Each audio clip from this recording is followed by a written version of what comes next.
So good morning. So every day when I wake up, moisturize my face. I have to do my hair, moisturize my lips, just massage my face for a couple seconds. Face is glowing. No pimples. I haven't had any pimples this pregnancy, which is amazing.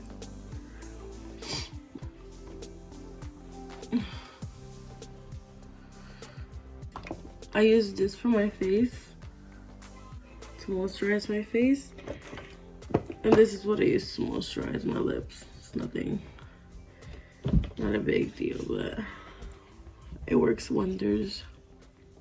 Hey guys, welcome back to my YouTube channel.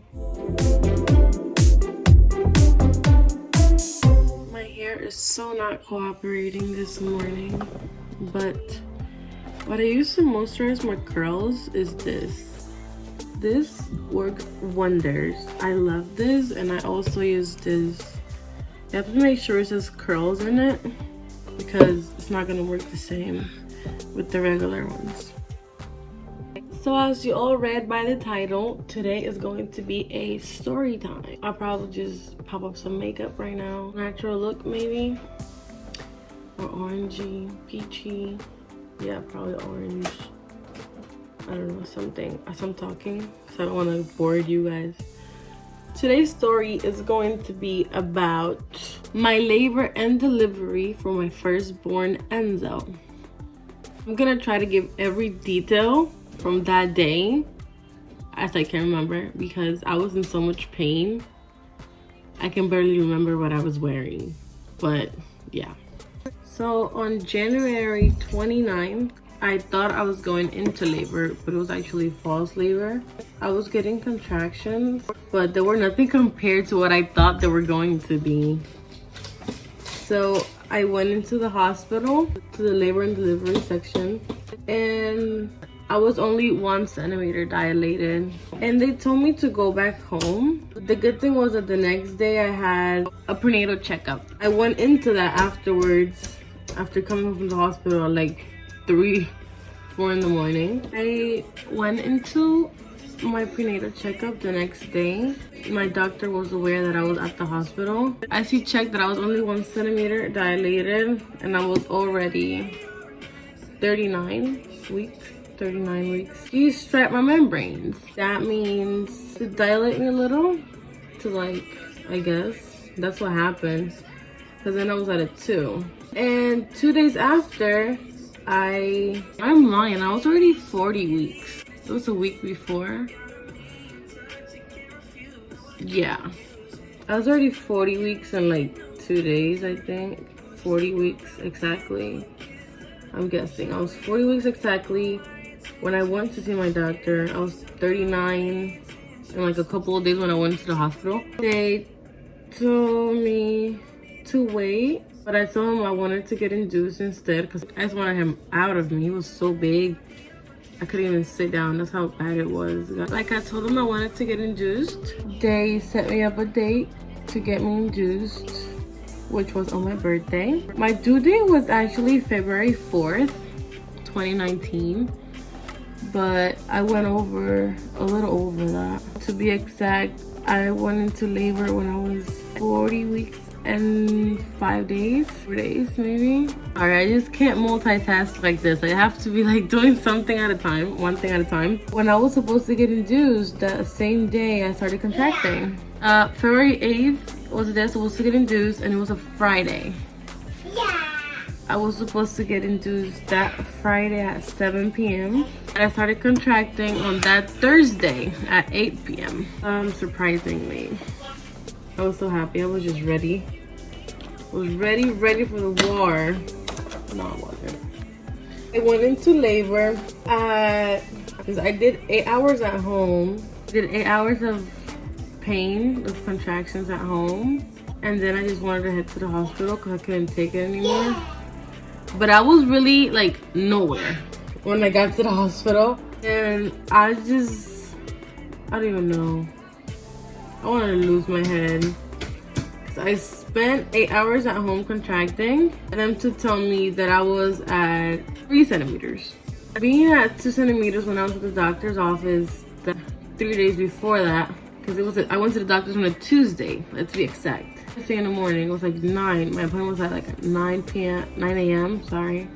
So from that Tuesday to that Friday, I had not dilated not one bit, and that made me upset because I was in pain like the whole entire 3 days after I went to my doctor. But my mother was also making me walk around the community where we live at, and let me tell y'all, we probably walked like 3 miles.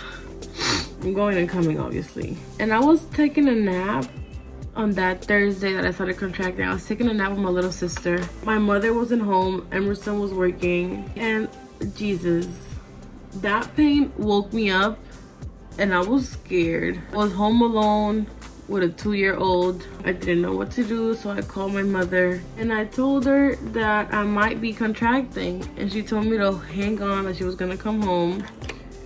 Little did I know she was gonna come home 2 hours after she told me that. Would have never called her if that was the case. So I waited for her. She came home at 10 p.m. almost 11. Emerson came home from work at around almost 12, like 11 something. He told me he was gonna go to sleep until my mother told me I had to wait for a couple hours. Mind you, it was already 4 hours already from 8 p.m. that I was contracting, and I just had to hold the pain because my beautiful mother told me I had to wait. Yeah, I had not dilated anything. I should have just stayed home until these contractions got worse, but I just couldn't take it. Emerson goes to sleep, my mom goes to sleep. I'm just contracting by myself in my room. Mind you, this pain feels like you have to take the biggest poop of your life. That's how much of a pressure it is on your back and your stomach. It's like period cramps, not even close to period cramps. Like 1,000 times more painful. Like 5 in the morning already, 4 in the morning. 4 more hours has passed. 4 or 5 more hours have passed. Wake up my mom that I couldn't take it anymore. They were too painful. She told me to get ready. If that was the case, I can go to the hospital. I started to get ready. I'm trying to wake up Emerson.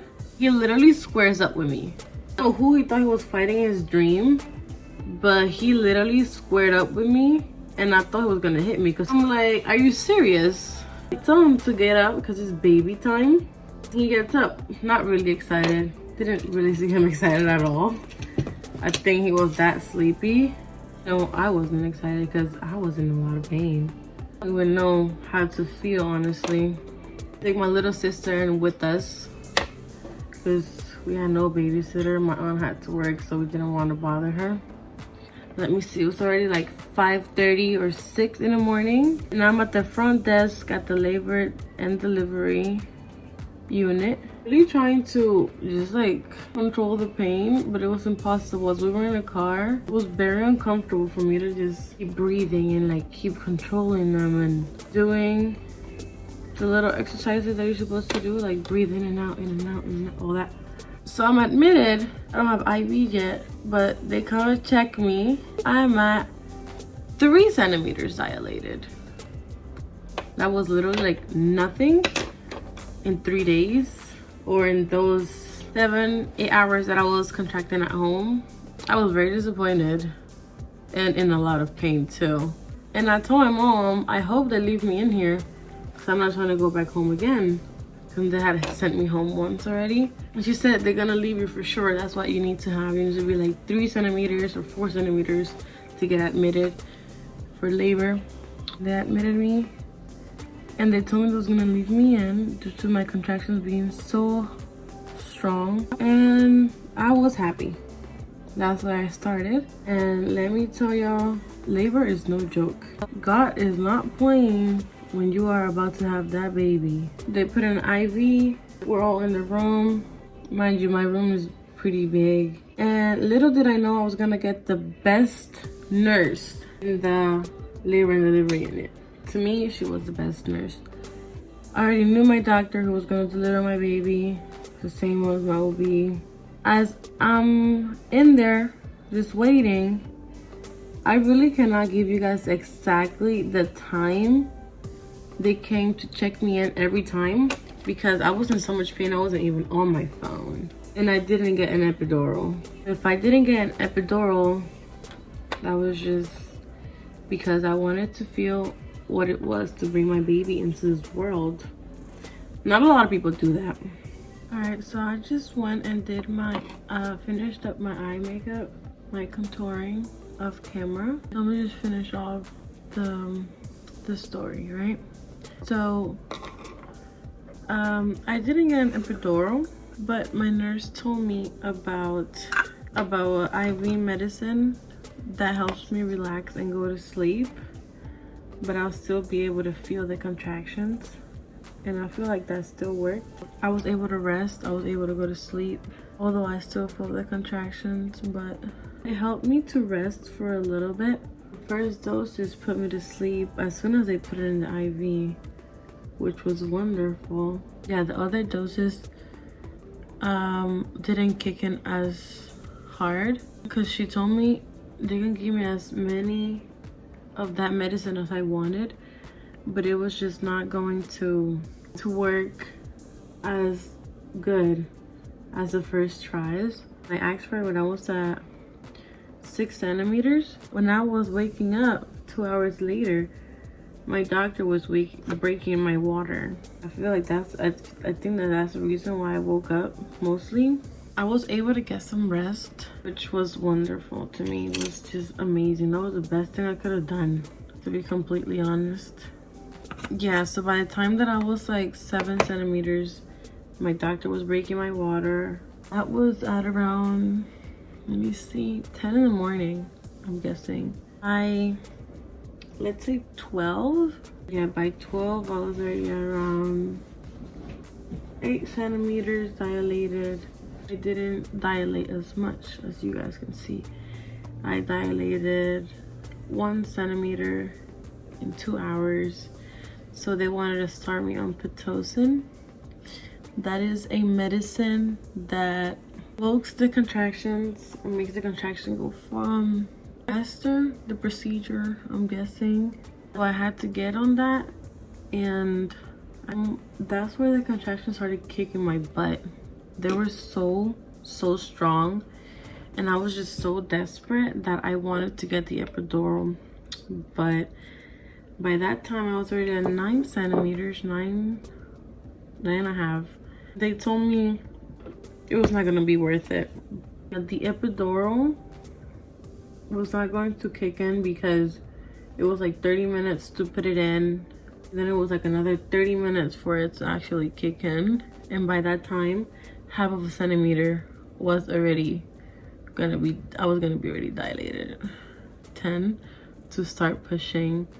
So at that time, 9.5 centimeters, they started to me pushing, and I pushed for like 30 minutes, 25 to 30 minutes, because that was already at like 2 p.m. and my baby came out at 3:11 on my birthday. I don't have a birthday anymore due to the fact that Enzo wanted to be born on my birthday and steal that. He was born 8 pounds 5 ounces, healthy baby boy. He passed all his tests that were done to him.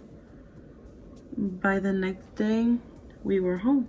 I didn't tear, so I didn't get no stitches. That was amazing because my recovery was really fast. Although I was in pain, I was just swollen. I was not in like pain. As that being said, that's my story. My baby boy was very healthy. 2 days after we went for a checkup, and he had gained already 12 ounces. And by the way, I'm wearing these. Lift me up. I'll put the link down in the description so you can get them. So that's my story, guys. I hope you guys enjoyed it. I have another announcement to make, so I'm gonna just go finish my makeup off. Finish off my makeup, and then I'll be back.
Alright guys, so I am done with my makeup. This is the outlook of it. There is this couple on Instagram that they're hosting monthly giveaways, and right now they're hosting this giveaway that's like $1,000 in cash and a MacBook Air. All you have to do to win is enter and follow the instructions on their Instagram. I'm going to be putting their Instagrams down here so you can see, and you can just go follow them, follow the instructions, and win. Enter the giveaway to win. Also, follow their YouTube account. It's called The Oriana Family. They are amazing. They have great kids. They're just amazing people with beautiful hearts. I'll be also leaving their Instagrams down in the description, so you guys can just click the link and go to them. And if you have any questions, just ask them and they'll answer your DMs. Also, for a bonus entry, you can follow them on TikTok, and I'll be leaving it down here too. The instructions down in their post, there are very easy instructions. All you have to do is just be active, be consistent, and not just wait for you to win without doing anything. So you have to show love, show them to your followers, let your family members, your followers, your friends know about this giveaway and know about them so they can gain followers as well. You're just not gonna get it just by sitting down, commenting, and just waiting. Get it? You have to comment frequently, you have to be active, you have to turn on all your post notifications to them of their accounts, and just see everything, you know, just be active, keep up with everything, and just have a great chance to win. So I'll be closing out today's video right here, guys. Thank you so much for tuning in and listening to my story. I hope all of you are safe and staying in the house, washing your hands with your loved ones. Thank you so much for tuning in once again. Don't forget to like, comment, share, and subscribe, and I'll be back with more videos.